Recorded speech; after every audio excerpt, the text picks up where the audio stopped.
ကွာရီလက်ထက်အစိုးရဆုံးရာသီနဲ့ရင်ဆိုင်နေရတဲ့မန်စီးတီးကိုနီးပြတ်ကွာရီရောက်လာပြီးချိန်ကစပြီးပရီးမီးယားလိမှာသာမကဥရောပတလွှားမှာအင်အားကြီးဆုံးအသင်းအဖြစ်စင်ရုံဝင်အောင်မြင့်တင်ပေးနိုင်ခဲ့တာပါပရီးမီးယားလိမှာဆိုရင်လည်းခါသီးမြို့ခံပြိုင်ပွဲမန်ယူနိုက်တက်တည်ရှိထားခဲ့တဲ့တရားသီအတွင်းဖလားသုံးလုံးယူပြဖို့တဲ့မှတ်တမ်းကိုလည်းသူ့လက်ထက်မှာလိုက်မီအောင်ဆွဲဆောင်ပြခဲ့ပြီးပါပြီ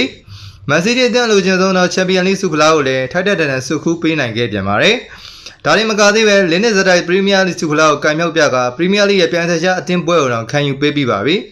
ဒါပေမဲ့လောကရန်ရဲ့နေရာမှာအတိုင်းထက်ထက်ဆရာမရှိတော့တဲ့မန်စီးတီးဟာပြန်ထိုးဆင်းပေးရပြန်ပါတယ်